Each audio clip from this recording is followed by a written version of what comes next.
Salve galera, sejam todos muito bem-vindos a mais um podcast Tudo Acaba em Business. Pessoal, hoje eu tenho entrevistado mais um cara sensacional. Eu confesso para vocês que eu sou fã dele, sou admirador do trabalho dele. Ele é escritor, ele é como colunista da Você S.A., colunista da revista Exame, trabalha com personalidades ali como, principalmente da área intelectual, como o filósofo Leandro Carnal, e além de tudo é também um empresário. Ele é o proprietário, CEO e fundador da Etmo, que fala de língua portuguesa, ensina a respeito de palavras, de comunicação. Eu trago a vocês, e me sinto muito honrado por isso, Diogo Arraes, meu grande amigo. Obrigado pelo convite. Estou muito feliz de estar aqui, de bater um papo aí sobre essa que é a minha paixão, né? A palavra. E principalmente sobre a palavra no mundo dos negócios, né? Que é o tema do podcast. Deslizes, erros, né? Acertos. Eu acho que é muito interessante a gente dividir isso com as pessoas, estratégias, né? Falar sobre o processo criativo, como isso tem uma influência na vida dos negócios, né? Diogo, para começar, vou direto ao tema que é talvez uma grande habilidade sua. Hoje muito se fala em copy, da importância de ter uma copy muito estratégica nas mídias sociais, em como fazer isso. E eu percebo que assim tem muita estratégia, hoje tem muitos gurus, e a estratégia sempre é direcionada para um caminho. E muitas vezes você não pensa que você tem diversos públicos que podem estar ali consumindo aquele produto. Uhum. E uma linguagem direcionada para um público talvez não funcione para outro público. Então eu queria que você falasse um pouquinho o que você entende. E eu usei propositalmente copy, porque a gente sabe que muitas palavras têm sido agregadas ao nosso vocabulário, à língua portuguesa, que às vezes não fazem sentido, mas são coisas que são muito simples na nossa língua. Aqui a gente simplesmente quis colocar algo estrangeiro, uma palavra um pouquinho mais diferente para ficar mais bonitinho. Sim. Mas no fundo não é nada disso. No fundo a escrita é persuasiva, né? Exato. A gente precisa comparar Existe uma analogia muito interessante sobre a escrita persuasiva, sobre copy, né? Que é todo grande filme tem um ótimo roteirista. Então o papel do escritor persuasivo, sem dúvida, é de ser o roteirista ali. Né? Só que em muitos produtos a preocupação do 7 em 6, a cultura que se criou no Brasil, né? A cultura endinheirada do Brasil, que interessa é ganhar dinheiro e não simplesmente ter uma obra admirável nos lançamentos, nesses produtos que são chamados hoje de high ticket, o que tão somente interessa é o aspecto numérico e não a obra. Mas eu gosto de fazer uma analogia que é a seguinte. Tá. O papel desse copywriter é o papel do roteirista. Existe a obra. E o produto em si é o que vem depois dessa obra. Porque lá existe o escritor. Do escritor vai se fazer esse filme. Então ali existe, né, existe o criativo. Existem as filmagens, as peças publicitárias. E depois a entrega de um produto. Muita gente faz de maneira genial a escrita, o filme em si, mas não conseguem entregar essa transformação aqui, que é o maior problema ético de quando se tem acesso à estrutura do marketing como um todo, mas não à transformação. De alguém pensar assim, não é?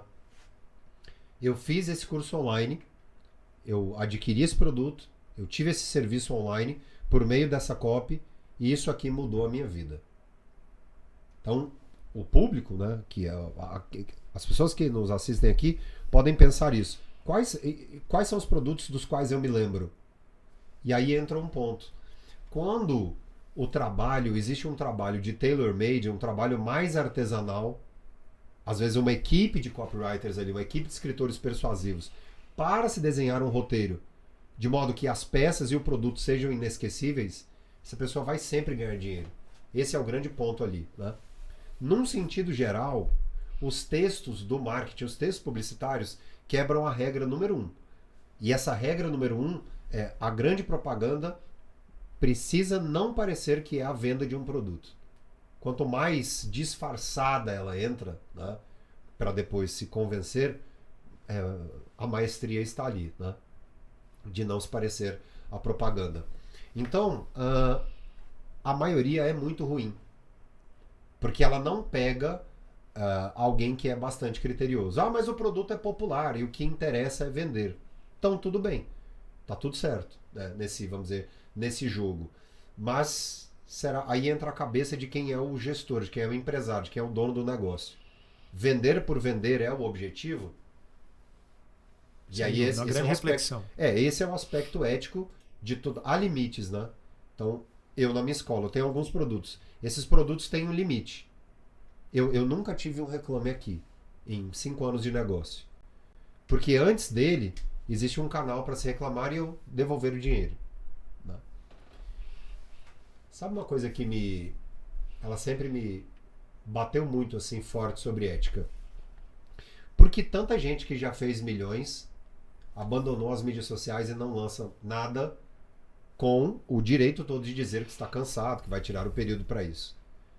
Mas quantas dessas também não criaram em si uma crise ética? Ah, sem dúvida. Por quê? Sabe por quê? Porque entraram na mente do outro por esse poder hipnótico da palavra falada e escrita, porque tem realmente esse poder hipnótico, mas não conseguiram aquilo ali, entregar aquilo ali. Um efeito pirâmide, né? E essa é a maior crise ética que nós temos, né? Então, motivo até de muitas séries na Netflix e tal. Mas sim, muito do que se vê aí é clichê. É bastante clichê. E a gente passa por um outro problema gravíssimo, que é o uso da imagem alheia não para o crescente. Usar a imagem alheia como homenagem e para o crescimento do outro, homenagear como aquilo ali foi importante na minha vida e como essa pessoa, esse empresário, essa pessoa de destaque, mudou o meu negócio, ótimo. Ali como citação. Mas quantos desses nem sabem que estão servindo como garoto propaganda para algo que tem um efeito contrário a prova ao social, valor que eles falam como Isso é prova absurdo. social. Isso é absurdo. Isso é crime, né?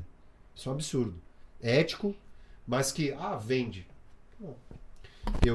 Um desses, se a gente pensar, né, em tantas pessoas que se destacaram e acabaram sendo usadas como garotos propaganda de muitos produtos que não tem lé nem cré, como se diz, né, de uma maneira mais informal. A sua reflexão é muito boa. Então, assim, hoje as COPs, você tem profissionais muito melhores de COP do que entrega a qualidade do produto final, muitas vezes que não entrega o que promete. Existe uma garotada muito boa, né, nesse mundo da escrita persuasiva, de fato existe. Tá? Existem pessoas que são muito, muito capacitadas na questão da escrita persuasiva hoje. Mas aí tem um ponto. Né? As pessoas do marketing são batedores de recorde, são viciados em recorde. Isso, sem o equilíbrio, é um grande problema para o especialista. Sabe por quê? Porque nem sempre a equipe de marketing de um profissional de marketing, de comunicação estratégica, está pensando no sucesso a longo prazo desse comunicador, dessa pessoa que está ali. E aí quando eu falo sobre sucesso a longo prazo muita gente criou um fenômeno El Chan para alguns empresários, mas a cabeça desse produtor de conteúdo, desse professor, palestrante, empresário, quem quer que seja, é uma cabeça que se satisfaz em ser um grande artista de jazz por 50 anos. Esse é o problema. Exato. E aí se estica demais a corda e depois não vende. E aí quando o especialista vai falar com a equipe de marketing, um grande problema é esse. Olha, você precisa entender que é preciso vender um pouco mais e tal. A gente pode apertar aqui o carrinho, fazer um downsell, um upsell e chega. Chega. Então, é o problema do pensamento megalomaníaco. Isso é uma coisa muito séria e precisa ser realmente pensada quando a gente falar estruturalmente, né? Não de forma pontual, mas de forma... A gente percebe hoje, desde que... Eu estou tentando lembrar o nome do rapaz que escreveu o livro, que funcionou muito, que deu origem ao método depois do Érico Rocha, que veio lá atrás, que é a fórmula de lançamento. Eu li 2 vezes esse livro por interesse. Mas ele deu origem a um monstro, né, cara? Sim. Se for parar para pensar o que se transformou isso, e muitas vezes é uma lavagem, exatamente. Qual é a porcentagem de pessoas que usaram, que acreditaram, que venderam patrimônios, que partiram para a indústria de lançamento? Eu não tenho esse número. Mas, de fato, qual é a porcentagem das pessoas incrivelmente felizes e realizadas com isso? Ela não é a maioria. Mas, ao mesmo tempo, quantas dessas pessoas tiveram uma mudança na qualidade de vida, no bem-estar? Porque a pessoa que importa o método para cá, para o Brasil, muitas vezes nem tem noção do impacto social. Ele, de fato, não tinha noção de que aquilo mudaria a história do Brasil de A a Z. De pensadores que são muito influentes e que usaram aquilo, de escolas extraordinárias, de empresas extraordinárias, mas o impacto que isso tem. E como isso é um grande sucesso e talvez a grande piração para muita gente que faz algo extraordinário. Como quando a gente pensa lá sobre Santos Dumont, será que de fato ele imaginaria a extensão da sua genialidade? Ou o grande artista que se incomoda com o sucesso? Um caso recente do Tiago meu Deus do céu, o cantor, me fugiu o nome aqui. É o York, né? Como é o nome dele? Thiago York. Que sumiu depois de um sucesso, uma coisa bombástica, assim, quase que um John Mayer brasileiro. E teve esse tempo, essa pausa, né? Porque acho que a cabeça também tem alguns limites. Então eu fico. O que eu penso é. Será culpa, entre aspas, porque não estamos falando de culpa aqui, será consequência do próprio marketing dessa fórmula de lançamento no Brasil, com mudança de vida, uma coisa que eu comparo muito com a Herbalife lá nos anos 80 e 90 no Brasil, né, o Mark Hughes. O que ele promoveu, mas a porcentagem de pessoas que se realizaram com aquilo é muito baixa. E não é culpa do Érico. Não é. Sim, claro que aqui não é consequência do Érico, simplesmente. Mas é que o brasileiro é viciado em atalho. Porque ele quer ir pra praia no fim do ano, ele quer conhecer Paris, ele precisa viajar com a família pra Disney como sinônimo de realização. E eis aí o grande problema. Esse foi o grande gatilho mental aí. A vida não é apenas dinheiro. Não é apenas dinheiro. Mas em uma situação de emergência, muitos acabam se desviando de um determinado caminho ali, né? Ou porque de fato esse caminho não vai dar realmente certo, ele está decidido a fazer aquilo, e com isso elas vão para o mercado que não entendem, e ali começam a fazer alguma coisa e param e tal. Que é a história uma história que é muito interessante, é assim, né? Eu até troquei uma mensagem com ele uma vez, uma única mensagem. Foi com o Leandro Aguiari. E aí eu escrevi uma época, eu notei um desvio de concordância na bio dele. Eu falei, olha, existe um desvio de concordância, tal, é um plural aqui. Ele foi super gentil, muito obrigado e tal. E depois eu assisti a história dele. O sucesso dele está mais consolidado a uma fórmula ou porque ele era um cara de estúdio? Porque ele era um cara de estúdio. Ele já tinha uma base sobre fazer sucesso, sobre produzir pessoas, uma base muito forte. E aí quantas pessoas são ali espelhadas nessa carreira dele? Várias pessoas. Mas a porcentagem que vai realmente chegar ali ao topo é mínima. E aí nós, do outro lado aqui, nós precisamos ser conscientes sobre isso para delimitar essas fronteiras éticas. Isso é muito sério. Porque isso vai satisfazer tanto aquele que cria o produto, quanto aquele que vai receber. Isso é fundamental. Por isso eu gosto muito, assim, eu confio muito nas pessoas que garantem o produto. Olha, eu te garanto XYZ de resultado. Isso é muito interessante. Cara, e você estava falando de algumas pessoas aí relevantes, e eu admiro muito o trabalho de um dos seus clientes, amigo, parceiro, vou colocar assim, que é o Leandro Carnal. Eu acho que o Leandro tá entre os... Eu não vou polemizar aqui, mas ele está entre os 4, 5 maiores filósofos brasileiros, sem dúvida. Sim. Né? Ele, o Cortella, o Pondé, o Clóvis de Barros, enfim, né? De uma geração um pouco mais tradicional.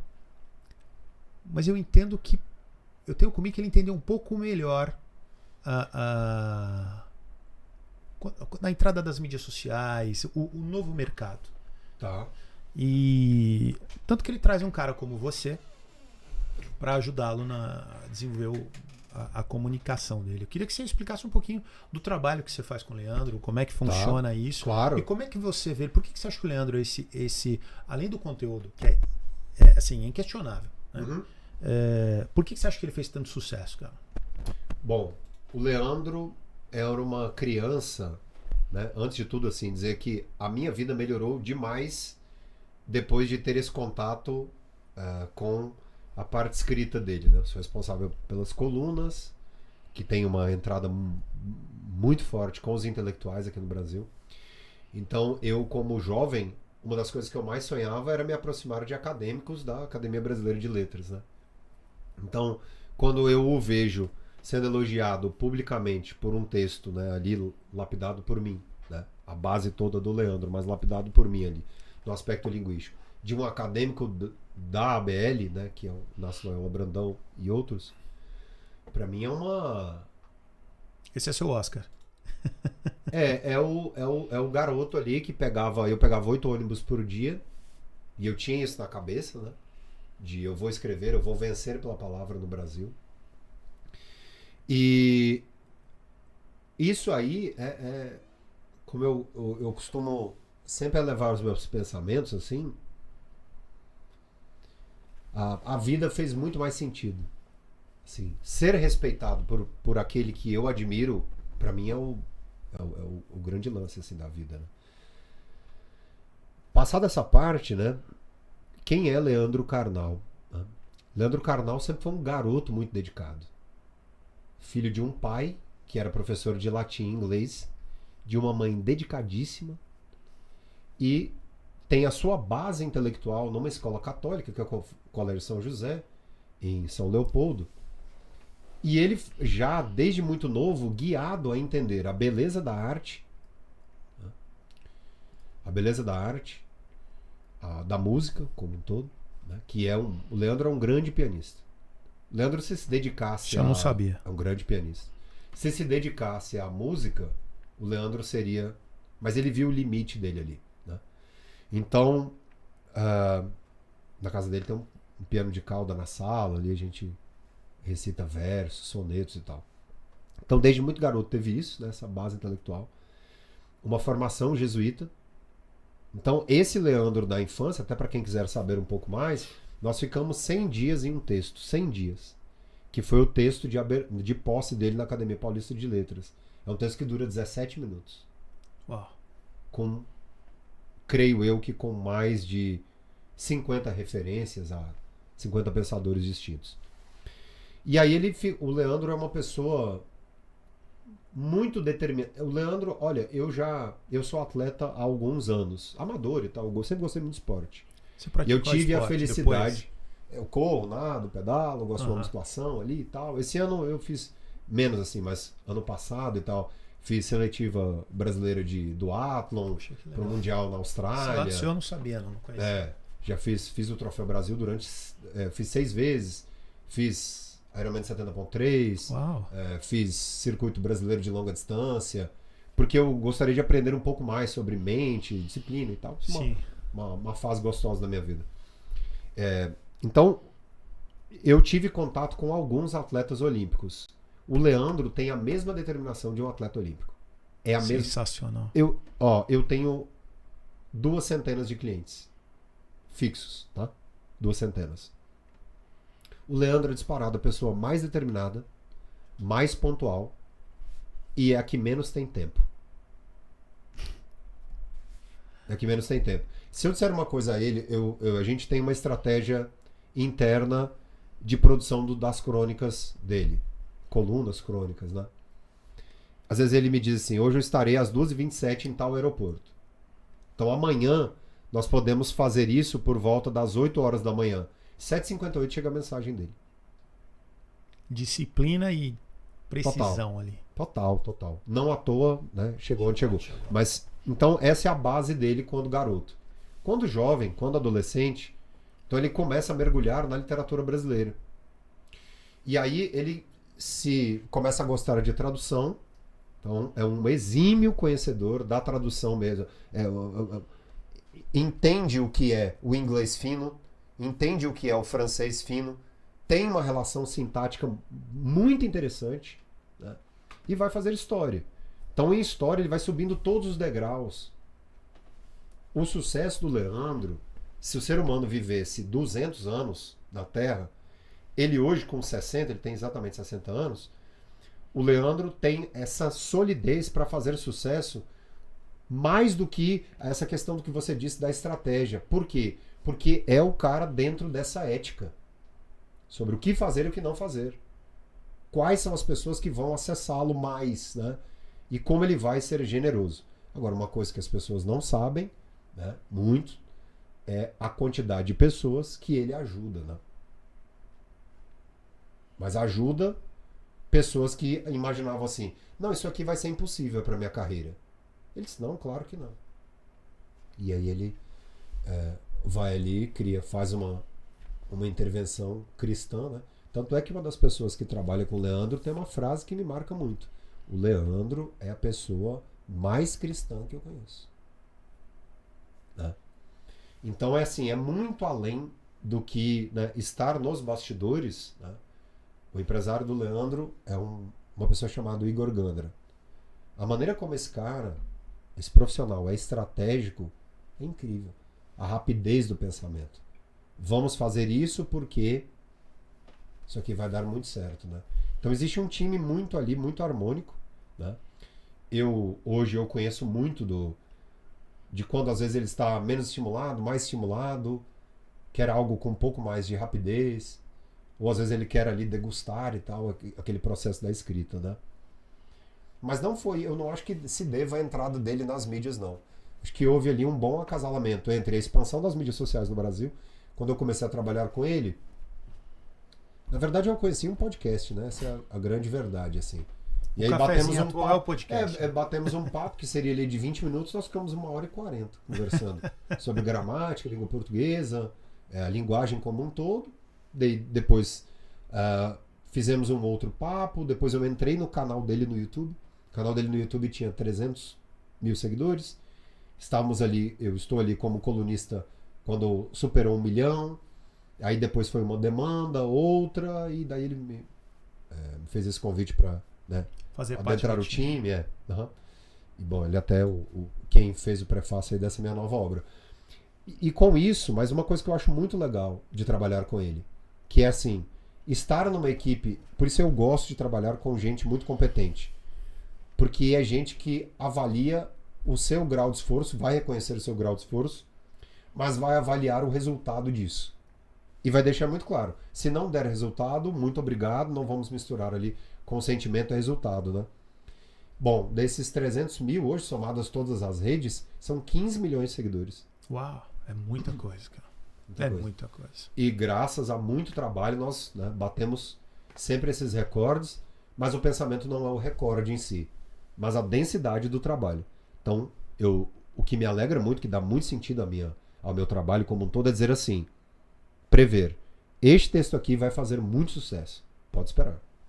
Cara, sim, muito interessante que você colocou, e assim, cara, eu fico pensando o seguinte, são 15 milhões hoje de um tema que, se você falasse vamos colocar uns 15 anos, você teria 15 milhões de seguidores nas suas redes falando de filosofia, história. Cara, isso pra mim, pra você ver o quanto também as mídias sociais abriram novos horizontes nesse sentido. A gente costuma falar sempre em tom crítico, e eu tenho muitas críticas a isso, mas quando você quer um conteúdo realmente de qualidade, você consegue achar nas mídias. Então, o sucesso do Leandro, por exemplo, que é um cara muito profundo no que faz, com 15 milhões de pessoas conectadas, isso é um grande avanço. E aí existe o papel social com isso, né? Com a palavra que é gerada ali. Quantas pessoas, Clóvis, a Monja, quantas pessoas, Pondé, quantas pessoas, os escritores, ali na velocidade abriram um Instagram, né? Viram um conteúdo E naquele momento elas desistiram de uma ideia suicida. Sem dúvida. Sem dúvida. Quantas pessoas já assistiram a um vídeo do Rick Chester e pensaram assim, eu preciso ser mais humilde? Quantas pessoas assistiram a um programa do Danilo Gentili e naquele momento ali, aquela fantasia foi suficiente? Eu gosto muito de fazer uma analogia que as mídias sociais vieram ao mundo para fazer uma justiça muito grande. Porque o artista na década de 80 e 90, se não estivesse na BMG, o artista goiano, tá? Eu sou goianiense com muito orgulho. Eu amo meu time, que é o Goiás. Cidade linda, inclusive. Eu sou apaixonado pelo meu estado. Mas eu fui uma pessoa condicionada a reter uma parte do meu sotaque, porque senão eu seria tido no Brasil como caipira. Esse é um dos maiores legados que o Whindersson Nunes deixa à comunicação no Brasil. Porque o Whindersson, ele fez com que o sotaque de um nordestino ficasse mais respeitado no humor. Sem dúvida. Então, hoje o humorista carioca, né, que não consegue modular o sotaque, né, na excelência, na perfeição, né, hoje tem essa vontade. E às vezes esse lamento, né? Eu poderia ter nascido no Piauí. Então uma pessoa que consegue isso em vida tem o maior troféu que ela poderia ter. Que é tirar do seu trabalho, né, qualquer tipo de preconceito inerente a estado, raça, cor, credo, né? E a internet propiciou isso.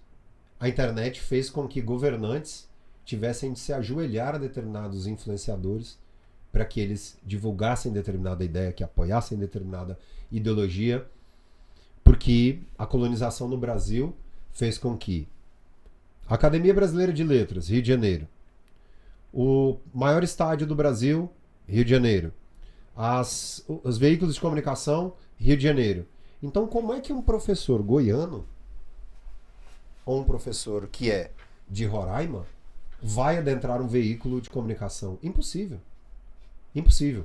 Então, na década de 80 e 90, era muito sacramentado, tanto é que a gente tomava susto muito grande, né? Boa noite, hoje estamos aqui recebendo Carolina Ferraz, essa atriz goiana maravilhosa. Oi? Você é goiano? Então, esse susto é porque é o susto do improvável, né? O susto do improvável. Quer dizer, há 1 hora, em um voo, estavam em um lugar desse. Então, do futebol, nas artes, na comunicação como um todo, né, o carioca sempre esteve em um patamar de privilégio, porque estava ali, né? Então, da bossa nova para cá, né, quantos instrumentistas poderiam ter uma chance muito grande, mas optaram por ficar nos seus estados e não tiveram um trabalho divulgado, né? Então, hoje um dos nossos maiores instrumentistas no chorinho, Hamilton de Holanda, que é de Brasília, né? Brasília ainda teve muito dessa sorte, Aí você vai ter no Legião, porque de 60 para cá. Você vai ter algumas... Mas por quê? Porque eram pessoas de famílias do eixo. Tinham amigos do eixo. Então Brasília era populada por... Tinha essa população do eixo. Então se chegava lá. Como Goiânia, 1h30, não tem os principais artistas de rock, alguém fala, pô, mas Goiânia tem rock, Goiânia tem música popular. Marcelo Barra, que é o sogro do Mateus, Jorge Mateus, que é o pai da Marcela Barra, esposa dele, por A mais B, é um artista que deveria ser reconhecido até fora do país pelo que ele fez. Pela genialidade, assim, é uma pessoa na composição e na voz, assim, muito próxima dessa geração da Bossa Nova. Mas aí, entre o Nelsinho Mota fazer uma coluna sobre a Narinha Leão, né, era ali muito mais próximo e de mais conhecimento do que um artista sul-mato-grossense. Sem dúvida. E sul-mato-grossense no país, quem foi? Talvez a Helena, né, na viola. Tivemos, salvo engano, sul-mato-grossense entra um ou outro ali. A novela Pantanal fez muito isso, né, no Brasil. O Almir Sater, eu não sei se é sul-mato-grossense ou mato-grossense especificamente. Não sei a origem, inclusive. Não posso falar, se você puder verificar aí a todos nós. onde nasceu. Salvo engano, é no interior de Mato Grosso do Sul. Mas é um. Quantos outros geniais ali também estavam, foi muito né? beneficiado pela novela que ele fez, né? Muito. O Pantanal lá atrás, Muito. que foi o que trouxe essa exposição, né? Que é de Campo Grande. Então, acertei. Quer dizer, Vocês vão e pegar aí um pouco havia dessa- um ou outro, né? Então, com essa... com a internet fez isso, né? E sabe o que eu sentia muito, assim, quando esses influenciadores começaram a ficar famosos? Gabi Amarantos, artistas, influenciadores, Sim. né? Produtores de conteúdo. Existia uma coisa ali quase que do aval.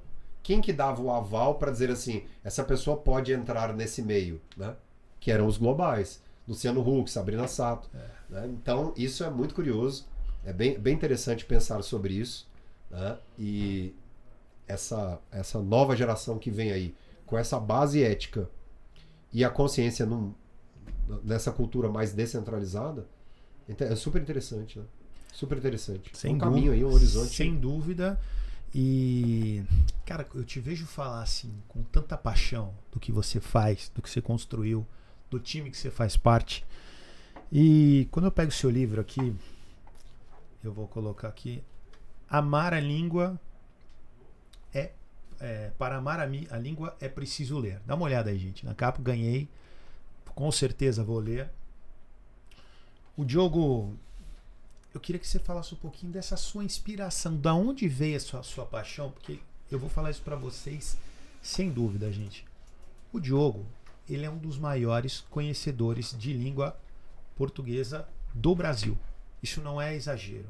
Então, quem conheceu década de 80, 90 principalmente, Sérgio Nogueira, professor Pasquale, hoje o Diogo está nesse patamar. Talvez sejam os professores dele, sejam as grandes referências, mas ele está no mesmo patamar hoje. E quando você pega a língua portuguesa tão questionada, principalmente hoje em dia, nessa história da linguagem neutra, não sei nem se eu devo te fazer essa pergunta. Claro que deve. Eu não tenho. Eu não temo nenhum tipo de pergunta. Né? Não temo nenhum tipo de pergunta.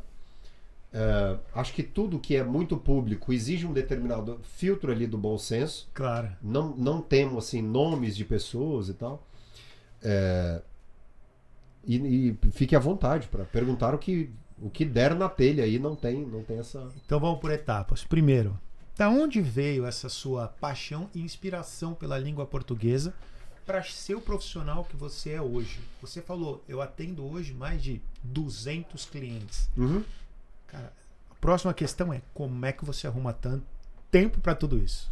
Primeiro que assim, vamos lá, primeiro antes de falar sobre a organização, né, da empresa, né, o processo que eu tenho empresarial, tá, antes de pensar em negócio, de onde vem essa paixão? Eu tenho até hoje em casa um radinho, um motorrádio de 1986 ou 87. Pois bem, então eu sempre fui o garoto bonzinho, sempre muito bem vestido ali pelas minha mãe e meu pai. Sempre tive uma casa muito divertida, né?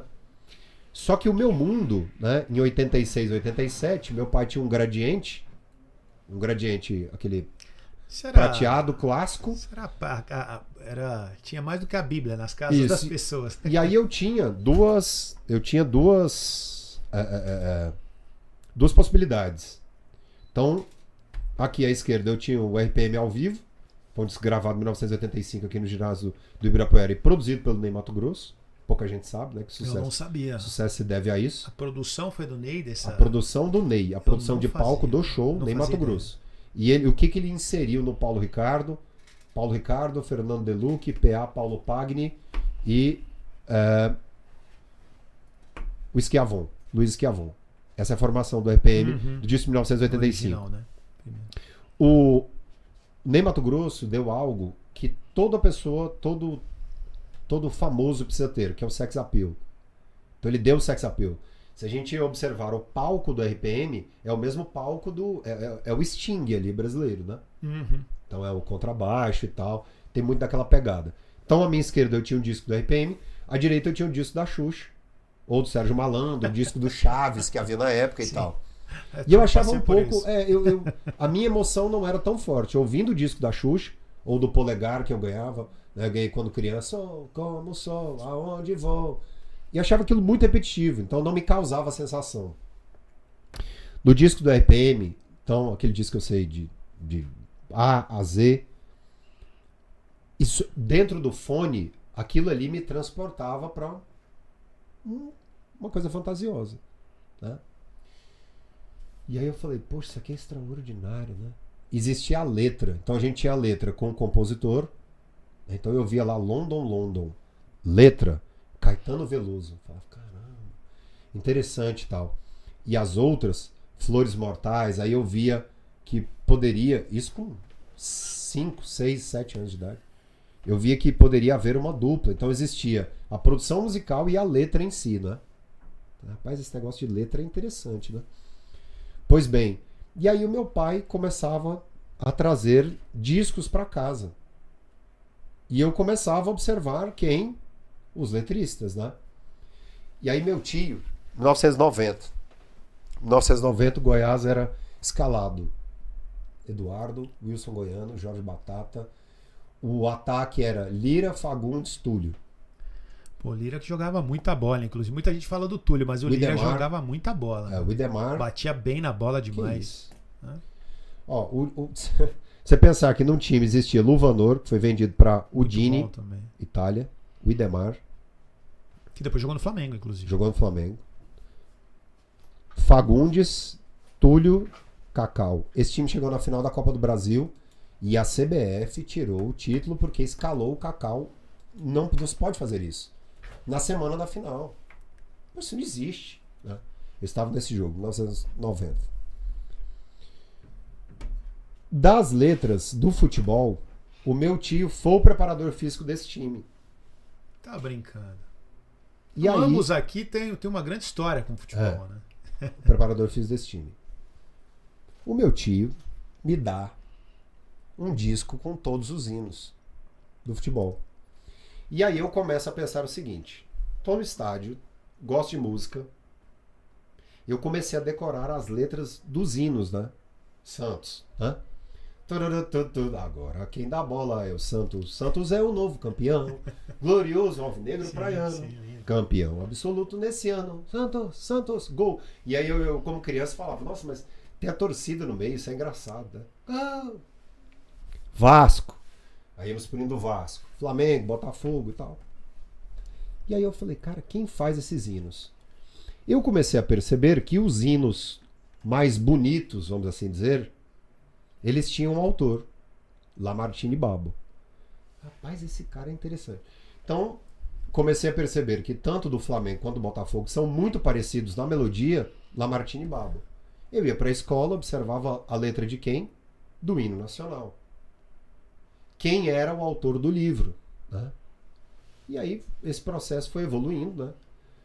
Bom, e tem uma história muito curiosa de sala de aula, assim. Existia uma coleção chamada Para Gostar de Ler. É uma homenagem, o meu livro é uma homenagem para essa coleção, né? Porque ali eu vi que uma criança, eu como criança, ficava fascinado em como eu ali fui teletransportado para um mundo fantasioso pela literatura. Eu falava, que coisa linda isso. Quer dizer, alguém cria, faz uma crônica e isso é bonito, né? Pois bem. Então ali, garoto, rádio, música, um bom aluno, a coleção do Hermínio Sargentin, coleção pela FTD, que você tinha que desafiar a sua própria escrita. Adorava ditado, então era fissurado em ditado. X, S, cedilha e tal. E aí uma coisa que foi muito emocionante que aconteceu, são muitas histórias, mas uma coisa muito emocionante que aconteceu. Quando garoto, eu sempre gostei muito de decorar as trilhas. Slogan. Eu falava, isso aqui não é tão bem feito quanto... Em Goiânia existia um supermercado chamado Supermercado Marcos. E o Araguaia, que é a praia do Goiano, né? O Araguaia sofria demais com árvore cortada, tudo lá. Foi lá que o Fernandão, infelizmente, faleceu. Grande Fernandão, né? Que estudou na minha escola. Aliás, um grande cara, cara, que sujeito no futebol diferente, né? Diferenciado, assim, chamava por responsabilidade, muito né? Diferente. Elegante. Elegante, jogava muito, mas era também um grande arquiteto de liderança positiva dentro dos clubes. era um cara que assumia essa frente dos atletas em geral, quando tinha alguma pauta, alguma discussão. Cara, esse cara faz muita falta no futebol, viu? Sim. Muita falta. Aliás, não só no futebol, né? Porque ele é o Fernão sempre, e foi sempre muito convicto que seria craque, sabia? No infantil, no Goiás, lá, ele era professor dele, quem era eu participei de peneira dele, jovem, era eu vou me lembrar o nome dele aqui, o Allan Kardec. Ele fazia as peneiras no Goiás, né? E ele já bateu o olho e falou, isso aí é craque, isso aí vai ser craque. Depois ele teve lá com o grupo do Matinha, que jogou no Goiás na década de 70, 1973 era do time. Jogos clássicos, assim. Também joguei com o Matinha. E aí, o Fernandão sempre foi esse cara muito convicto, né? E voltando à parte da escola, tem muito esse negócio da convicção, né? Em Goiás existia o supermercado Marcos, né? Sim. E olha o que um supermercado fez por causa da comunicação. Então vamos fazer uma canção. Chegou um mês? Ah, sim. Mas antes, a peça publicitária não poderia ser para os adultos. Ela tinha que ser para atingir as crianças. Então a peça viralizaria para atingir, porque uma criança quando corrige o pai é muito mais forte. Uhum. E os pais, a gente viveu uma época, nós nascemos na década de 90. Não se viajava com cinto de segurança, os cintos dos carros não funcionavam, né? A habilitação não tinha foto, né? Você podia beber porque não tinha bafômetro. Os vidros dos carros, se estourasse, era uma loucura. Quantas Exato. famílias morreram por causa disso, né? Então, assim, ia-se lá para o Rio, que fica a 300 quilômetros de Goiânia, 304, 307, e vem lá o supermercado Marcos. Chegou o mês, vai começar tudo outra vez. O bicho homem veio com a sua praia pra sujar o Araguaia. Cara, até hoje, eu me emociono com essa Cara, você se emocionou. esse brilhantismo. Literalmente, né? Isso é brilhante. Sem dúvida. Quer dizer, eu tenho 42. Eu tinha 6 anos. Então, essa é a função da palavra. Você é 80 ou 81? 82. Ah, eu sou 80. Vou fazer 42 já. Ah, Essa é a função da palavra. sim. O inesquecível. E é isso que ali eu falei, cara, é isso aí que eu quero, né? Aí depois vem as transmissões. Nossa, aí transmissão é... Bicho, teve uma vez. Aí transmissão com futebol. Esses dias eu participei de um programa na CBN e eu falei pra Camila assim. Falei, Camila, eu vou te fazer uma pergunta aqui muito séria. Sobre paixão, sobre emoção, que é uma coisa que a gente tem que ter, né, nas nossas vidas e tal. Por que o Ayrton Senna chegou ao inimaginável na história do Brasil? Porque ele era um bom piloto, magnífico, extraordinário, ou porque a fantasia com a voz do Galvão foi o casamento perfeito, assim, Frank Sinatra, Tom Jobim. As duas coisas, né? Sem dúvida. Muito do sucesso do Ayrton Senna deve à maneira apaixonada como o Galvão Bueno fez aquilo. O Galvão Bueno esse é o sujeito que vem e dá o nó da vida, né? Porque o Galvão ganha muito uma coisa que o Zeca Pagodinho tem também, que é o comunicador e extensão da sua família. O Sendo Vale tinha muito isso. Futebol. Cara, eu vou te falar Seleção de uma 82 é perfeito. Quando o pessoal fala mal do Galvão, e muita gente fala, cara, me dói tanto, cara. Porque eu acho ele, cara, assim... Cara, não tem como você lembrar de seleção brasileira de Copa do Mundo e não lembrar desse cara. Impossível. Das grandes vitórias do Brasil, Impossível. do Senna. Então, assim, existe uma má vontade em relação à figura dele de tentar ridicularizá-lo por muito, porque isso me incomoda tanto, cara. Porque assim, o maior comunicador brasileiro, para mim, aliás, é uma boa questão para você responder também. Tá. É o Silvio Santos. Acho o Silvio um fenômeno. Acho o Silvio completamente fora, assim, uma coisa que ele tem técnica, mas ele tem talento, mas ele tem uma história. Ele é um Ronaldo fenômeno né, com uma história assim muito bacana, e ele criou os produtos dele. O Silvio Santos é aquela coisa do Deus falou assim, ó, vou colocar alguém na Terra para que vocês sejam mais felizes, né? O Silvio, pra mim, ele é um fenômeno. E por isso que às vezes ele comete umas gafes hoje em dia. Eu falo, pessoal, você tem bisavô? Você tem avô?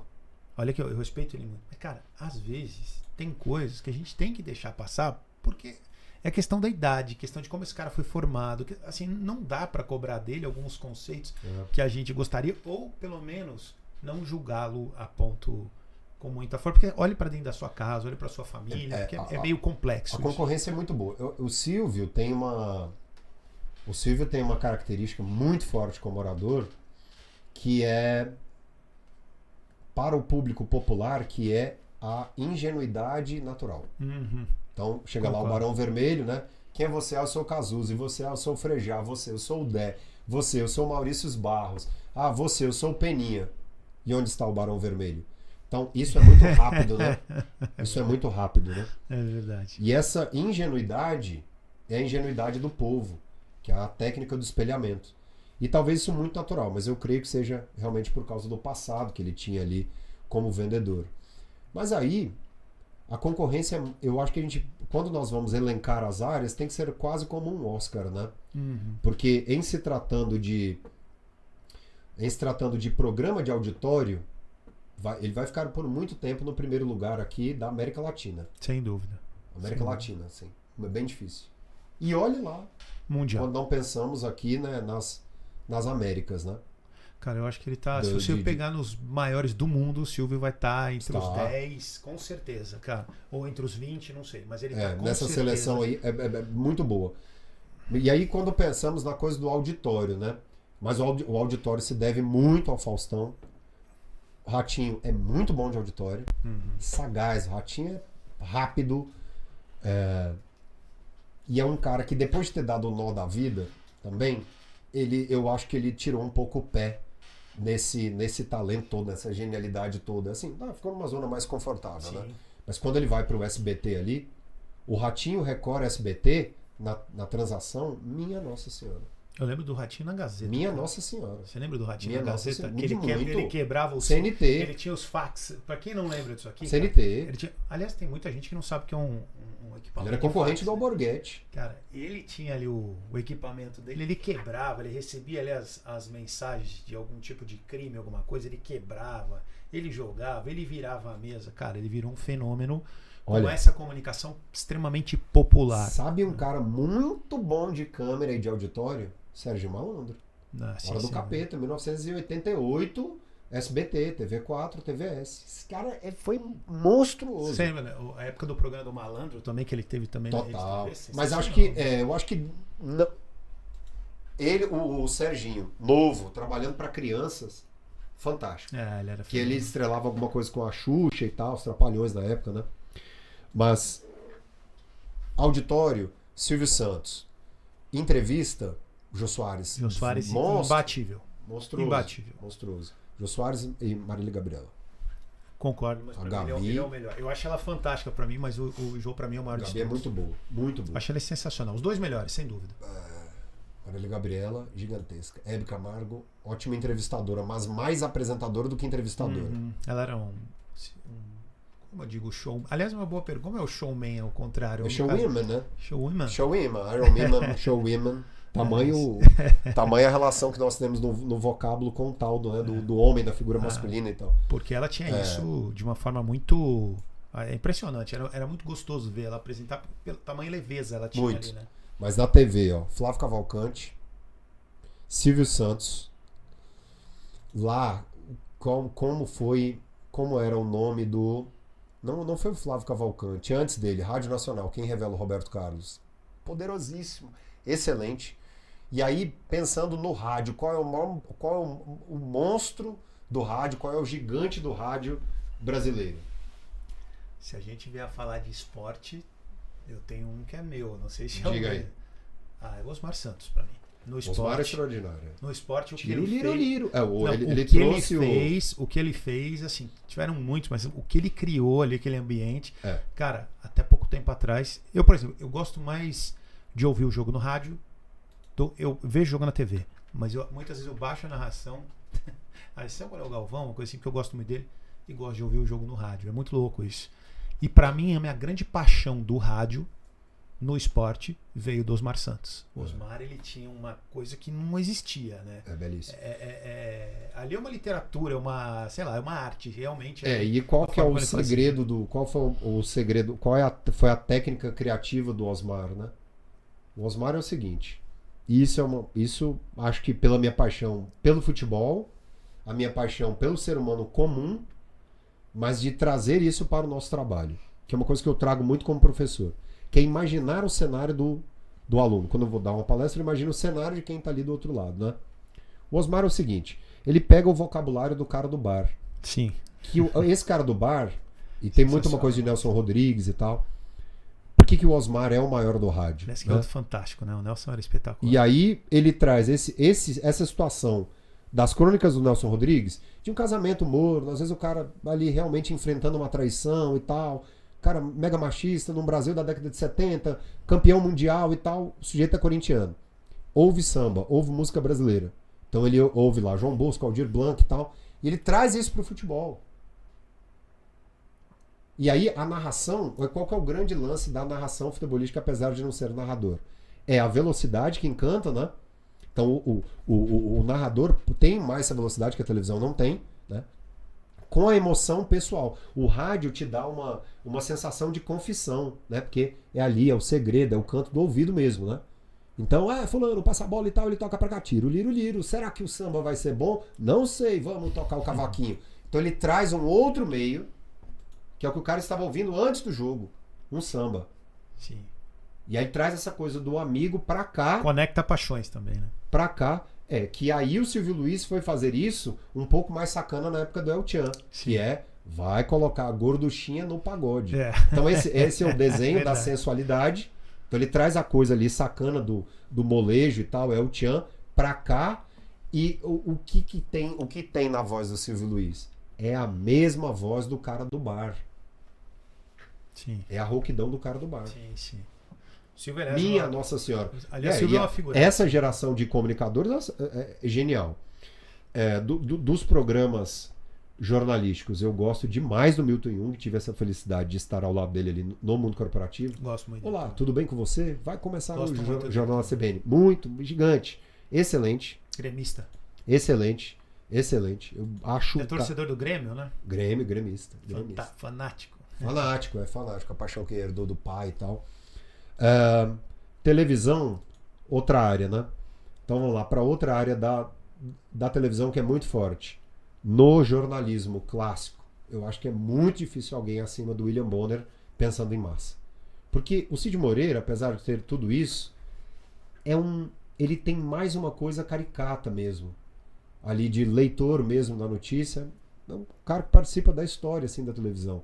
Mas o William Bonner vem com a coisa mais fina, elegante, bem pensada, da pesquisa. Você percebe que é um sujeito que foi lá realmente, estudou aquilo ali. Sim. Para estar ali. É bem difícil alguém ali acima. Boris Casoy no tempo... Sensacional. Muito. Mas você sabe que eu tenho uma admiração pelo Cid assim, muito grande, cara. Eu acho que assim, eu considero ele, assim, na minha ótica, né, cara, o maior apresentador. Porque eu acho que assim, brasileiro, cara, eu não sei, ele tem algo assim na forma como ele interpretava os textos, que era algo que parece que dava uma vida. Interpretar os textos, sem dúvida. Dava uma vida tão... Mas... a voz, assim, eu concordo com você que talvez com certeza o William estava muito mais relacionado aos acontecimentos, à produção, a botar a mão na massa, entender mais o que está acontecendo, do que o Cid. Mas eu não sei, o Cid Moreira tinha uma... Tá, então eu vou te jogar uma inquietação ali, né? Ele esteve no programa da Tata Werneck. E ali você percebe que qual é uma opinião sua de mundo? Tem uma jornalista que acho que foi uma grande divisora de águas para a coisa mais moderna, que é a Lilian Witt Filho. Uhum. Então, o que a Lilian trouxe das análises, né? Por isso que o Jô Soares teve uma felicidade muito grande quando fez As Meninas do Jô. Porque ali você viu o jornalismo vivo, a análise viva, né? Sim. Que é uma coisa que a Natuzaneri faz muito bem hoje em dia. Muito bem, mas muito bem. Muito sagaz, né? Sim. Que é isso de estudar ali a notícia, de saber de onde vem. Porque tem a base intelectual que nós falávamos tanto. É gente que estudou política internacional, é gente que sabe quem é Nietzsche, é gente quem sabe do estoicismo, é gente que tem essa base filosófica muito forte que domina a língua, que domina a língua estrangeira e tem paixão por aquilo. E aí, né, de tudo isso, do que adianta também ter tanto conhecimento, né, igual a isso, e às vezes não atingir o sonho? Para mim, o Silvio Santos, aí quando por que a gente coloca nesse patamar todo, né? Porque o Silvio Santos é um dos maiores jogadores de xadrez que eu conheço. Qual xadrez? O xadrez social. É uma raposa. O Silvio é uma raposa.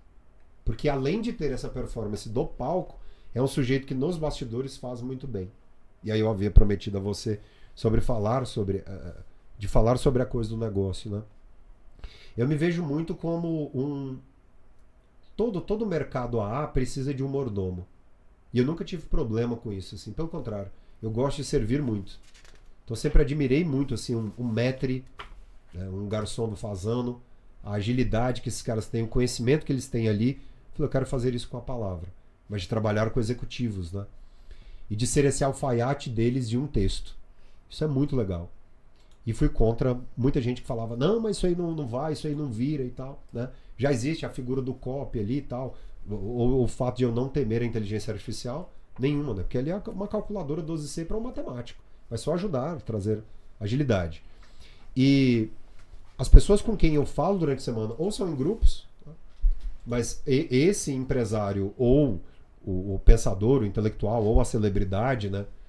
Que às vezes me encomenda um texto, ou a empresa com uma determinada campanha ali, e ali eu sou o curador linguístico dela, são poucas.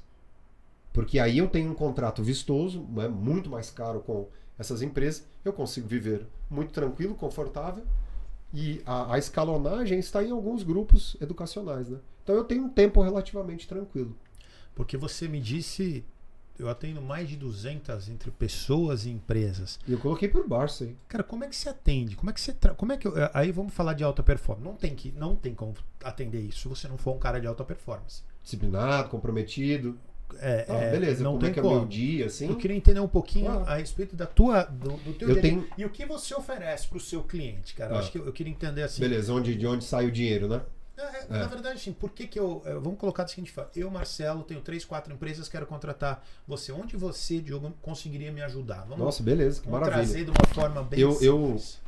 Eu sempre fui um cara consciente que eu seria muito bem de vida. Muito. Desde muito tempo. Mas eu sabia que ia ser duríssimo. Porque o que eu trabalho no Brasil já é passível da dúvida. Que é assim, cara, é um texto. E um texto qualquer um faz. Né? É o sujeito que diz assim, olha, eu vou te levar de Moema a Higienópolis.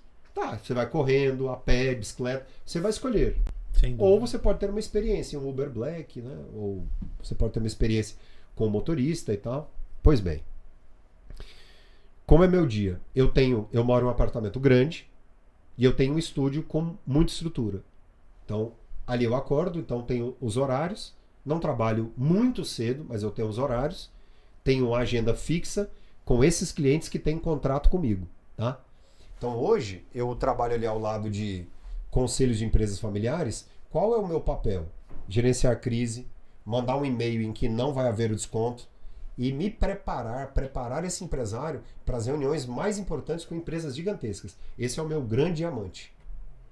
Então, eu preparo esse dono dessa empresa, eu preparo esse CEO, esse empresário, para apresentar a ideia e ver o olho do outro brilhar. Com o tom da emoção, com a verdade, com a paixão, com a didática, com a clareza daquilo ali. Esse é o meu papel. Falado e escrito. Então eu vou desde aquele processo de alguém se interessou pela empresa, então eu sou ali um confidente e vou estabelecer a estratégia de apresentação textual.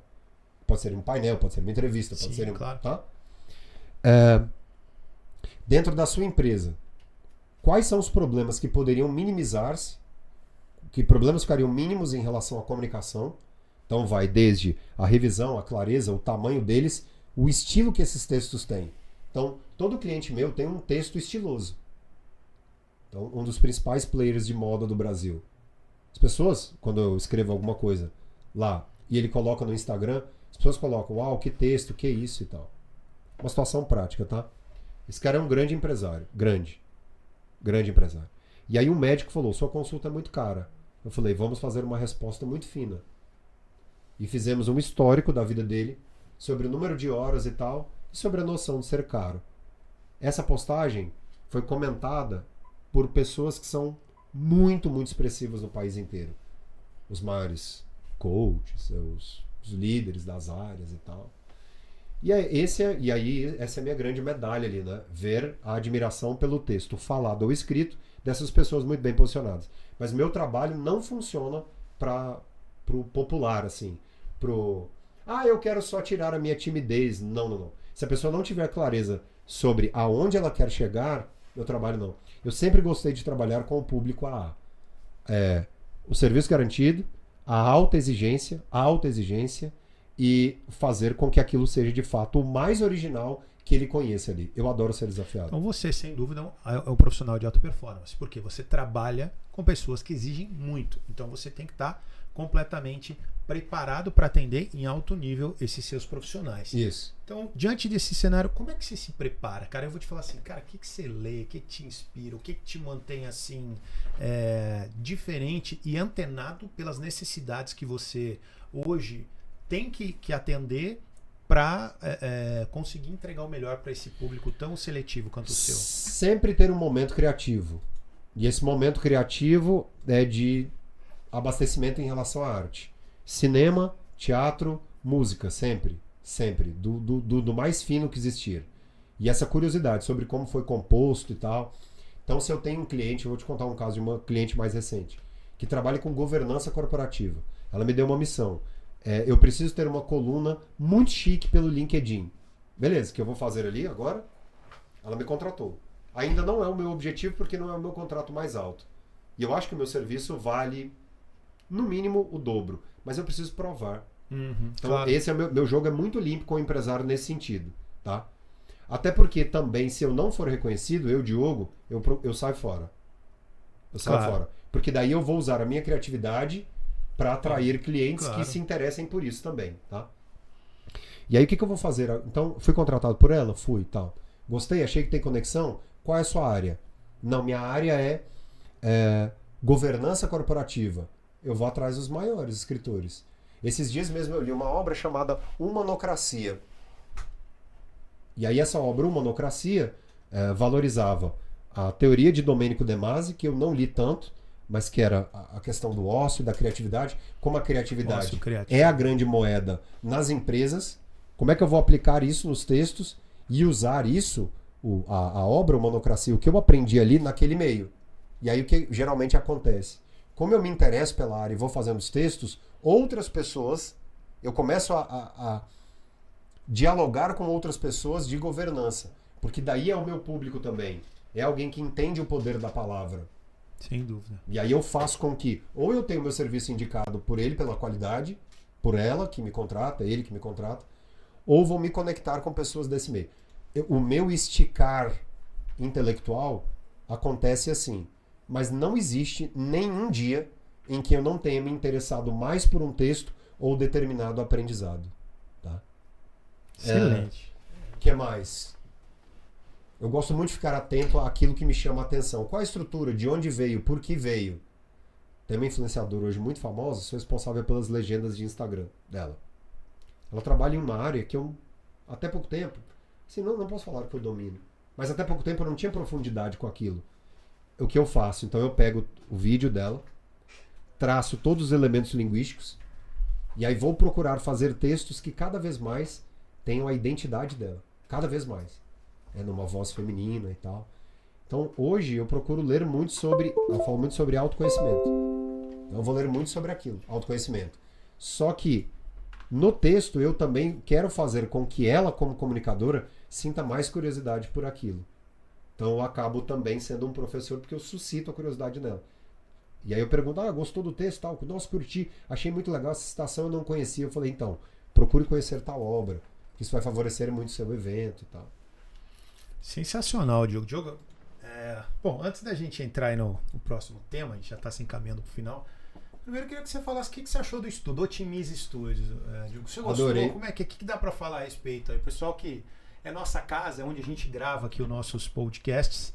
E Foi feito com muito amor, cara. Isso aqui com muito carinho para entregar para as pessoas o melhor. Nossa grande ideia aqui, Diogo, era ter, conseguir democratizar ainda mais a criação de conteúdo. Então a gente ajuda o pessoal. Você quer criar conteúdo, vem aqui. Você vai desde o roteiro até uma aula de oratória, até uma escrita um pouco melhor, não no nível do Diogo, porque o Diogo talvez não, eu digo isso sem medo de errar. Está entre os maiores conhecedores, entendedores da língua portuguesa moderna, sem dúvida. E queria que você falasse um pouquinho do estúdio e já depois emendasse uma segunda resposta que a gente parou, sobre a linguagem neutra. Ah, sim, tá bom. O que eu mais gosto de pensar é o seguinte, um estúdio bem estruturado, toda pessoa muito bem posicionada em um canal de comunicação está a um passo de realizar algo sobre o qual ele pensava pouco. Todo canal de comunicação muito bem estruturado é capaz de tirar o prefixo do impossível. É isso que a internet nos dá. Então, a possibilidade do podcast é essa. Você fazer daquele momento ali algo extraordinário, né? E quando a gente percebe a estrutura feita em detalhes, existe para outro aspecto da linguagem que é chamada coerência, né? Que é a uniformidade em relação à mensagem que ela passa. Isso precisa ser muito uniforme.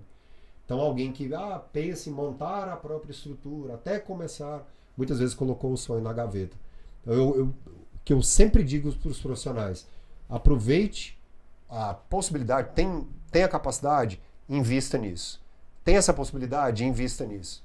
Em foto, em imagem, em estúdio. Então isso é fantástico. Eu acho que vocês estão todos aí realmente num caminho de muita prosperidade e saibam que essa missão social de levar muita gente ao que elas não imaginariam ou imaginariam nos sonhos é algo que vai se tornar cada vez mais real. Cara, muito legal. Me sinto honrado de fazer parte dessa possibilidade. Eu sou empresário, eu tenho alguns outros negócios. Eu tenho a Sorriquero Odonto. Aliás, Fernando, se você puder colocar o logo da Sorriquero Odonto aqui também, convido você, Diogo, de conhecer a nossa clínica. Ela é prazer. Ela é um lugar, assim... A gente fez uma clínica voltada à periferia, mas em alto nível. A gente quer atender da melhor forma possível, saúde sem culpa para quem se preocupa, no sentido de oferecer. A gente fez um estudo de marca e entendeu que a maior dificuldade do meu público ali na região de Osasco, no bairro do Rochidale, é que o cara tem que definir o que ele vai fazer com o dinheiro dele. Uhum. Então ele precisa saber se ele vai tratar o dente dele, ou se ele vai pagar um curso de inglês para o filho, se ele vai pagar sei lá, vai levar ele no final de semana no shopping. Então é muito escasso. E aí as pessoas se sentiam envergonhadas de às vezes gastar aquele pouco dinheiro que ele tem em fazer uma melhoria nos dentes. Então a gente criou Saúde Sem Culpa para quem se preocupa, porque até para ele manter um nível de vida bom para os filhos, para os netos e para ele mesmo, ele precisa ter um mínimo de cuidado com a saúde. Claro. Né? Então assim, a gente buscou um preço mais popular, mas com uma estrutura de uma clínica grande. Óbvio que a gente tem como objetivo humanizar esse atendimento. A gente está se conhecendo agora, mas isso para mim é um grande desafio. Como na Evoque Academia, que é outra coisa que eu faço parte também, é a mesma coisa. É uma academia com preço popular, mas o nosso grande diferencial é um atendimento muito mais humano, muito mais próximo. Você vai em grandes academias que tem um padrão parecido, eles focam no aparelho. Nós temos bons aparelhos, mas nosso foco é criar um ambiente e um atendimento muito mais próximo ao nosso cliente. Isso faz parte do que eu imaginei aqui, isso eu tentei trazer também para o Otimize Studios. Diogo, eu queria que você falasse agora de um assunto polêmico. Claro. Assim, as pessoas têm se degladiado sobre esse tema. Às vezes a gente tem uma coisa em comum, Diogo, que eu já vi você falando disso, é muito comum isso para mim. Água, por gentileza, pro Diogo ali. Cara, me incomoda muito, Diogo, essa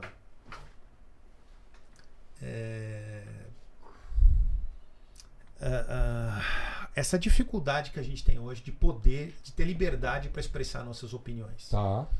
Então, assim, a gente fala que o país tem democracia, mas você não pode falar algo que de repente está sendo imposto por uma cartilha.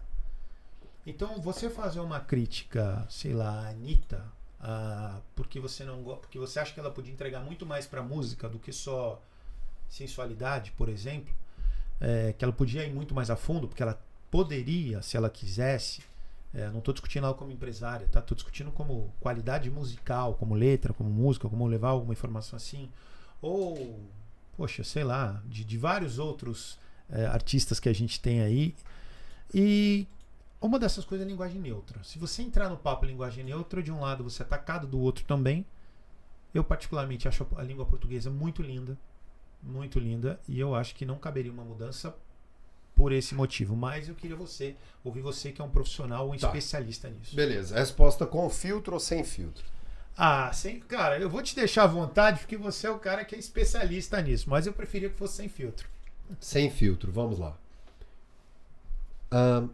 De 5 anos pra cá, depois de 2018, naquela época dos Black Blocs e tal, sim, o Brasil começou a perceber essa coisa ali de uma possível mudança, né, com uma série de pontos nos bastidores. Então muitos viam ali como um novo olhar, uma nova pessoa ao poder e tal, né? E o ex-presidente Bolsonaro tem algo peculiar, que é ele começou a dar voz para muitas pessoas, uma voz como autoridade e tal, em diversos campos, e pessoas que eram de outras áreas passaram a ser comentaristas políticos. Porque já tinham um determinado público. Então pensa uma coisa aqui, seguinte, vamos supor que Diogo Arraes, no começo de 2018, tá, me aliasse a A ou B, mais ali ao presidente da República, e tivesse uma postura completamente conservadora, e se postasse ali como professor perfeito, ele recebia todo mundo, não recebia? Eu já tinha ali um determinado conhecimento. Eu poderia fazer o seguinte, olha, eu vou conversar na redação da Exame, né, lá eu vou fazer quase 11 anos já, e eu vou usar do meu conhecimento linguístico para deixar subentendido que o presidente é um herói. Essa coluna vai ser lida no Planalto, ele vai me chamar lá e vai dizer, né? Professor é assim, ainda tem esperança com isso. Eu acho que ele, em muitos momentos, foi muito ingênuo com os oportunistas. Em muitos momentos. Eu não tenho dúvida disso. Beleza. Não tenho dúvida Esses oportunistas chegaram lá, a esse lugar de destaque. Imagine que, de repente, né, vem lá uma atriz que fez papéis horríveis, de repente ela está ao vivo falando sobre política, sem ter estudado sobre o tema, né? E aí entra uma coisa que é a ética, né? Eu falo, bom, eu não posso fazer isso. Eu não sou celebridade, eu sou um professor, né? Eu não acho que essa é uma estratégia. Ela é uma estratégia, mas não é a estratégia que eu quero para minha carreira. Como eu vi dia desses nos bastidores, um dos escritores que eu mais admiro perguntar sobre alguém do mercado, dizer o que aconteceu com fulano. Eu disse, aconteceu que, imagine você estar ao lado de um presidente da República, inebriado por uma série de elogios. Então muitos foram assim. Que é o que eu digo que foi um dos maiores pragas bolsonaristas, a coisa do cercadinho. Eu digo para ele, eu digo bolsonarista no sentido para ele, né? Porque ali surgiram vários vídeos curtos que foram ruins para uma estratégia dele. Eu acho que na estratégia falhou demais, né? Beleza. A gente tinha uma possibilidade muito forte no Brasil de ter uma liderança de fato. É o que eu digo, eu sou um presidente da República, né? Tá aqui uma repórter, ela pergunta, presidente, por que o senhor não vende mais? Uma mulher nova, começando sua trajetória no jornalismo, sabe o que é? Vocês, tal, vocês precisam assim. Não. O líder, o verdadeiro cristão, uma pessoa que realmente tem Cristo no coração, dizer, olha, muito obrigado por ter me falado sobre isso, eu acabei de sair do carro, mas realmente você tem razão, eu vou usar máscara e eu prometo à população que eu serei o último vacinado. O próprio secretário de comunicação do presidente Bolsonaro disse, nós temos um vídeo que vale 10 milhões de votos. Ele não quis. Ele não quis. Assim, é a primeira vez que eu falo isso. Eu não gosto de misturar tanto, mas é sem filtro, é sem filtro. E também, passado o tempo, pode falar sobre isso. Ele deu voz. Aí a gente percebe o Lula, usando a estratégia de discurso, de oratória, com a máscara, dizendo: acabou. Eu vou usar máscara, eu estou de volta pro jogo.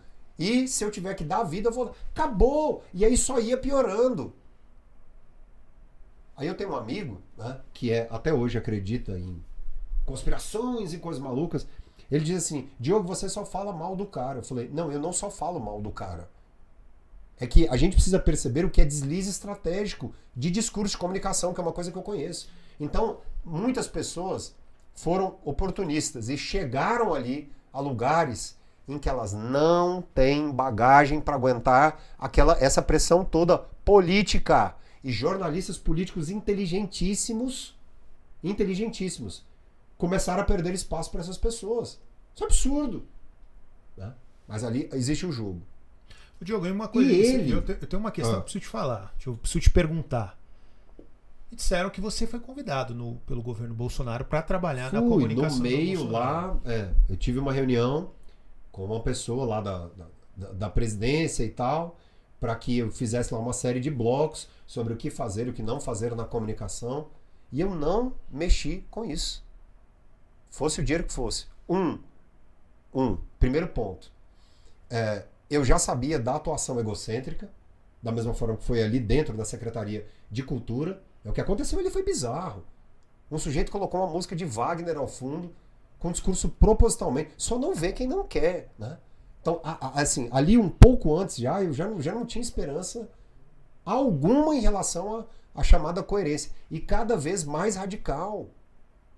Esses são vídeos que eu adoro observar depois para perceber o que não se fazer como líder de um país. De um país. Né? Então, primeiro, eu posso ter todo o conhecimento do mundo. Todo o conhecimento do mundo. Mas jamais humilhar, principalmente os jovens. Pelo fato de ele ser jornalista e trabalhar no veículo que for. Xingar? Isso não é parte da elegância de um líder. O xingamento a uma mulher.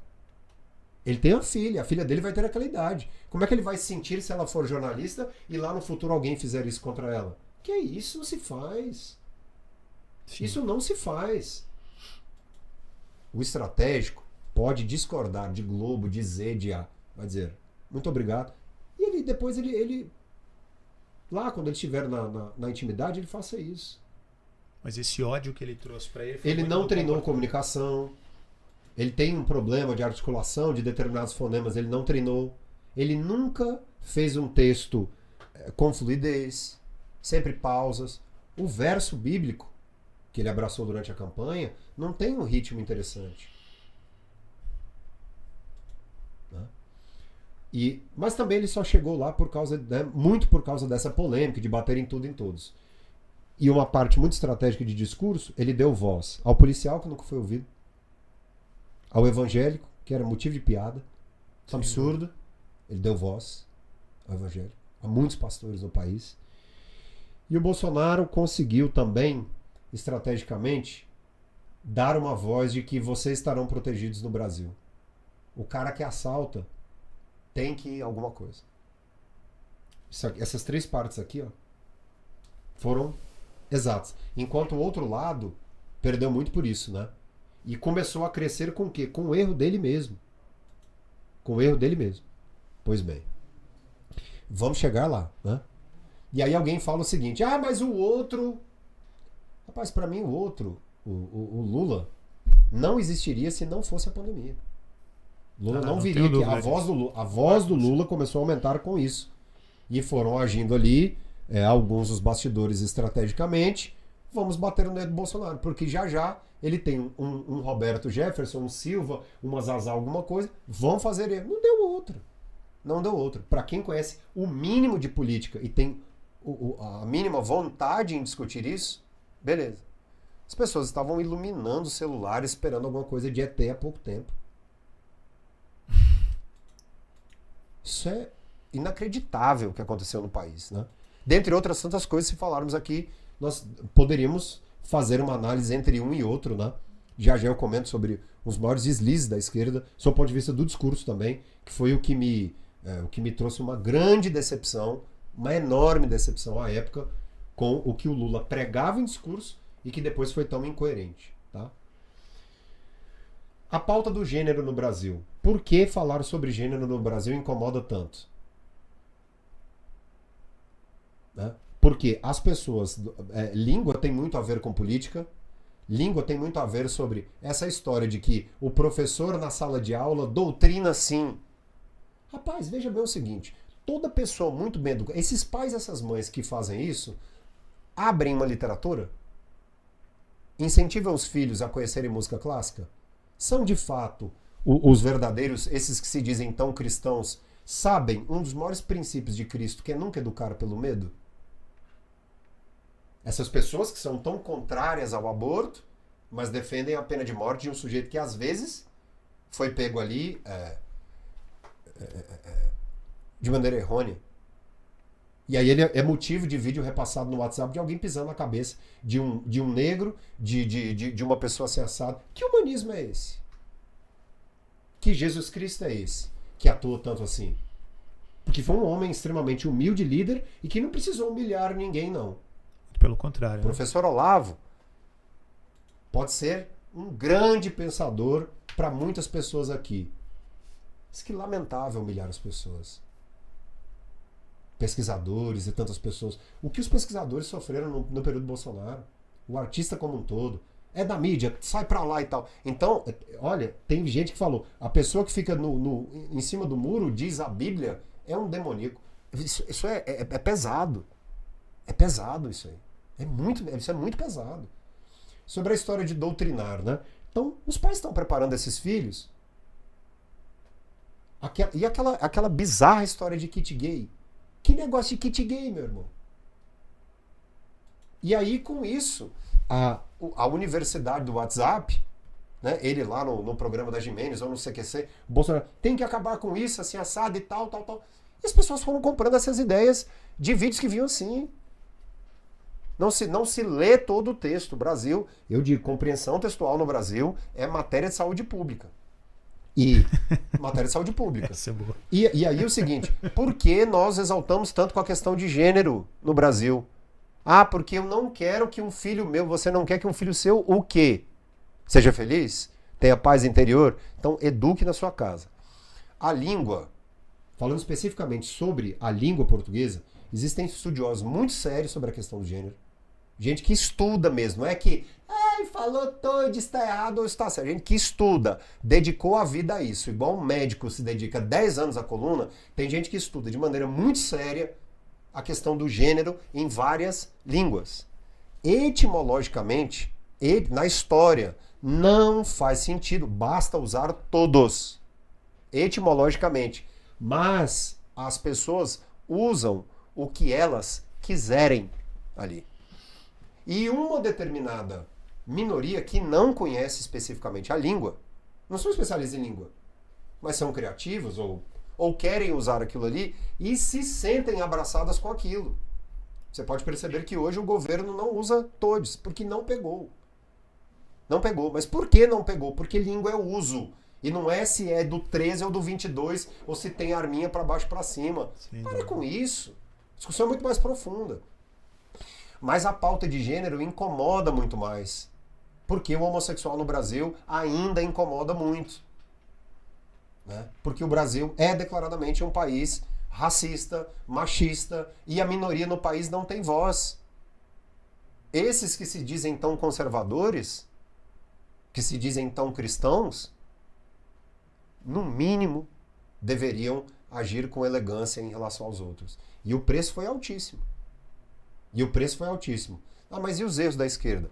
A maior incoerência que eu percebo, então, só para te dizer, gramaticalmente, pode não fazer sentido. Mas não tem necessidade. Mas socialmente, não tem necessidade, basta dizer todos. Mas por que muitos oradores acabam dizendo todos e todas? Que ali ele tem uma bandeira política no discurso. Política social. Não é política dessa política que escolheram o candidato. É de social. E se a gente se incomoda, porque um sujeito ele tem direito de usar um humorista, Um artista, uma pessoa informal, ela tem o direito de usar a palavra do jeito que ela quiser. Eu só tenho um questionamento disso, cara. Eu só não gosto da obrigatoriedade de falar, ó, agora é obrigatório eu colocar isso. Eu concordo com você. Não podemos converter ninguém. É isso. O que nós temos é que preservar as crianças, dando a elas um pensamento ético, moral,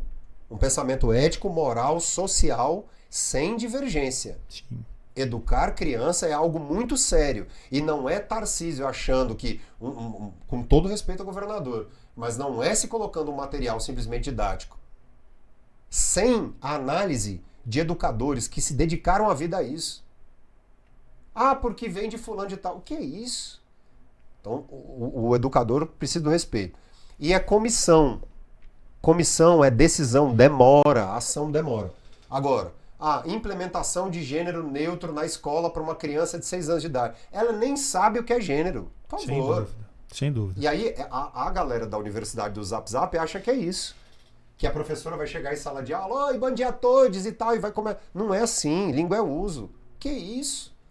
Tá com medo demais de uma coisa que língua não... Língua é uso, né? é isso aí. Agora, muitos dos oportunistas aproveitam desse discurso, defendem a linha A, tem likes, vendem curso online. Entendeu? E é isso que eu não tomei o partido lá. E a gente precisa também fazer o maior erro da esquerda para mim nos últimos anos, maior erro de um senhor chamado Luiz Inácio, que ele tem uma dificuldade louca em dizer que errou. De uma maneira gravíssima. Existem números, aí já é do seu ponto de vista matemático, esses números provam que instituições como a FUNCEF, a Petrobras, minha mãe trabalhou 30 anos na Caixa Econômica e teve que pagar por causa de prejuízo. Uma aposentada de 70 anos teve que pagar o prejuízo. Esse senhor nunca veio a público demorado para dizer, eu errei, eu fiz isso. Não. Que história é essa que existe um ser humano intocável? Ainda mais sendo um político. Sem dúvida. Que é isso? Sem dúvida, Gil. O que é isso? Sem dúvida. Então, muita gente, essa é a minha visão. As próximas eleições serão muito interessantes, porque os que votaram, que se manifestaram contrário a esses erros de comunicação estratégicos do Bolsonaro, são pessoas que vão abraçar um candidato raposa, elegante, que tem a liderança. O Brasil carece de líderes. O Brasil não... E essa polarização, todos nós perdemos com elas. E você imagina, que história ética dessa de presidente da República pedir Pix? Tem que pedir Pix para o hospital. Um homem desse não precisa de dinheiro mais, é aposentado. Ninguém tem essa crítica. Onde se pagou a isso aí? A multa que esse homem tanto deve para pagar 17 milhões, que manifesta é isso? Isso não existe, Marcelo. Mas aí eu vou te fazer uma pergunta, Diogo. O problema é ele ou o problema é quem doa? As duas coisas. Porque se criou a idolatria. Ninguém é obrigado a fazer isso. Mas uma pessoa que está na liderança, ela sabe que vai comandar. Se ela falar, vende seu carro e tem que doar para o presidente, porque amanhã vão vir os extraterrestres aqui. Tem gente que é ingênua. O cara ético, ele sabe disso. Ele sabe da força da sua voz. Essa questão de liderança aí a gente... Mas aí é o seguinte papo. Nós vamos conversar mesmo para um critério evolutivo, que quando um errou, tá tudo bem, tá tudo certo, isso aqui eu não sabia, peço perdão sobre isso. Agora esse negócio de atacar os outros, aí uma pessoa que não conhece nada de política, achar que está sendo injustiçado, que doou tanto, que declara guerra e manda vídeo por WhatsApp, que é isso? E as famílias que não se falam mais, é complexo. Exatamente. É complexo, é verdade. Cara, pra terminar, cara, estamos caminhando pro final, eu quero te fazer uma pergunta de uma figura polêmica também. Não é brasileiro, mas é um cara assim que o cara vendeu muitos livros, é um cara hoje palestra no mundo todo, tem muita gente ama, muita gente odeia, mas é um cara que escreve muito bem, inclusive, né? Que é o Jordan Peterson. Eu queria que você falasse, se você tem, que você citou ele em algum momento, né? O Jordan tem pelo menos 2 livros aí que chama Mapas do Significado, Maps of the Meaning, e o outro 12 Regras para a Vida. 12 regras. Que esse sim viralizou o mundo inteiro. Sim. Um dos livros, acho que foi o livro mais vendido em 2022 ou 2023, do ponto de vista mundial. que você acha a respeito dele, cara? Antes de tudo, a gente pode respeitar e não concordar. Né? Toda análise de discurso, análise da obra, da carreira e tal, a gente pode, primeiro, respeitar e pode discordar. E respeitar e concordar. Esses best-sellers, esses gurus da vida, são pessoas que salvam muita gente do buraco. Uhum. Muita gente do buraco. Não é uma arte. O que ele produz não é literatura em si. Né? Mas sim um manual de como conduzir a vida. É um gigante, é um baita estrategista, é um sujeito que, se tivesse a pele do Bolsonaro, ganha fácil as eleições. Fácil. Fácil. Porque esse é realmente extremamente inteligente e articulado. Acabou. Racional para jogar o jogo. Aliás, a gente estava falando de oratória e retórica. Esse tem além da oratória muito boa, a retórica dele é impressionante. Né? Eu não vejo esse cara perder um debate. E sempre... E se não perder, o outro lado, que possivelmente ganhou, vai sair dali muito feliz, né? E aí o que... Esse devorou Schopenhauer. Exatamente. E aí o que... Não tem dúvida. O que eu penso de Jordan Peterson, então, não é arte, porque não é uma obra artística, mas é uma obra social. Né? Muito abraçada pelos conservadores e tal. E tá tudo certo, acho que a gente precisa aprender com as diferenças, né? Mas tem muito conteúdo, né, cara? Muito. A obra dele é mais profunda. A gente falou de muita gente aqui hoje que não tem profundidade, mas, cara, eu gosto muito daquele Raymond Dalio. Sim, esse é muito bom também. Raymond Dalio. Porque existe ali um método, né? E aí o que eu digo quando o método é um caminho para se fazer, para se usar. Então, ó, vou colocar 3 aqui, tá? Jordan Peterson, Raymond Dalio e o norte-americano que é o Tony Robbins. O Tony Robbins, então, aí a gente tem esse o fantasioso, que leva a pessoa para o mundo miraculoso, perfeito e tal. Mas eu acho muito legal do Tony Robbins, apesar de você ter ressalvas, as histórias que ele conta sobre as estratégias de negócio nos cursos. É legal, bacana. Na verdade, ele é o pai do Paulo Vieira, desse cara aqui do Brasil. Eles usaram o Tony como grande inspiração, né? Exato. E montaram o... Sim. E aí eu vejo que o Jordan é um cara que mexe muito com essas escolhas, sabe, com a base ética do cara. Sem dúvida. De ele falar assim, putz, eu sou um cara antiético. Cara, eu preciso ajustar. Muita gente leu os 12 Regras para a Vida. Pouca gente leu o Mapa do Significado. Esse livro é muito complexo, mas ele fala muito da parte da especialidade dele, né? Psicologia, psiquiatria, essa área, né? Mas, cara, esse é um livro muito denso, é um livro muito difícil de achar. E aí o que eu acho interessante é às vezes a ideia de que o empreendedor, o leitor, está entrando num labirinto de vida. E ele começa a ter ciência sobre o porquê dos resultados da vida dele. Isso eu acho muito legal. Mas não é arte. Então, não é arte. Obra que, uma grande obra, mas que vai deixar um legado. É um legado muito próximo, assim. A gente pode colocar quase como um filósofo moderno mesmo, assim. Sim. Sabe, alguém que lá no futuro, daqui a 100 anos, alguém vai falar, puxa, esse cara, o Domenico De Masi, mudaram aqui a visão. O Bauman. Ele já se apresenta como filósofo, né? Ele nunca diz que mas já apresentam ele como filósofo. O Bauman, né? De alguém olhar a obra do Bauman e falar, puxa, legal. O do Eric Hobsbawm. Ou a gente pensar aqui no Brasil, Antônio Cândido, e alguém falar, puxa, ele mudou o pensamento moderno em relação à literatura e tal. Nossa, então, essas pessoas estão em outro patamar, realmente. Sem dúvida. E aí o outro que eu disse, quem foi? Dalio. Raymond Dalio.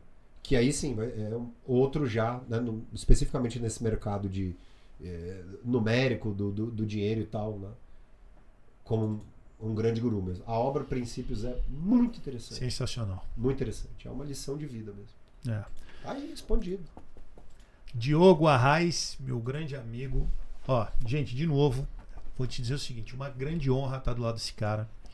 Sem dúvida, um dos maiores conhecedores de língua portuguesa do Brasil, de uma escola aí que substituiu, eu não posso dizer se substituiu, mas que veio posterior aí a professor Sérgio Nogueira, a muita gente boa, né? Colunista hoje da Você S.A., colunista da Exame. E agora, para terminar a última pergunta, eu queria que você falasse a respeito da Etimo, né? Da sua... Etimo.com.br. Exatamente, fizesse a sua propaganda. Aliás, falar em propaganda, para amar a língua é preciso ler, vou falar de novo. O meu tá aqui, tá? Meu livro tá aqui autografado. Um homem que convive com o Leandro Carnal, que é um ídolo meu, já te falei a respeito disso, na filosofia. Então eu queria que você falasse um pouquinho da onde veio, porque assim, você é um grande estudioso da língua e de repente em 2018 fala, agora eu vou ser empresário. Então eu queria que você falasse um pouquinho do seu instituto. Etimo.com.br é uma escola de comunicação estratégica. Então, existem tantos cursos online. Tem um curso agora que é um grande sucesso, que é sobre escrita criativa, aprender de onde vem a criatividade na escrita. Nós estamos prestes a lançar um clube de comunicação, que é um ambiente online em que as pessoas interessadas em praticar vão perceber, isso aqui do discurso é interessante, e aí é numa mensalidade, e a partir dessa mensalidade, sempre pré-marcado alguns horários para o treino. Uma academia mesmo de comunicação. E tanto o discurso falado quanto escrito.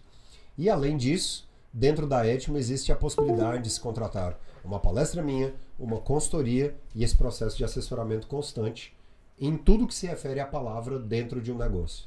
Se eu precisar de um media training, você me ajuda? O maior prazer. De uma oratória? Sim. Se eu tô achando que meus textos estão um pouco persuasivos, você me ajuda a adaptá-los?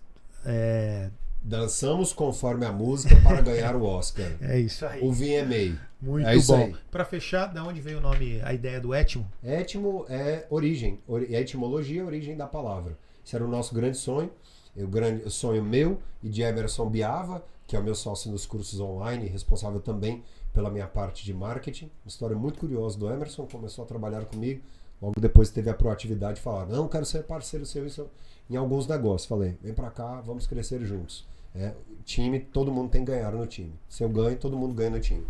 E aí eu falei, Emerson, é um sonho se nós tivéssemos esse nome, né? Ele falou, poxa, sim, então vamos lá. Conseguimos o nome, vem daí, origem da palavra, Etimo.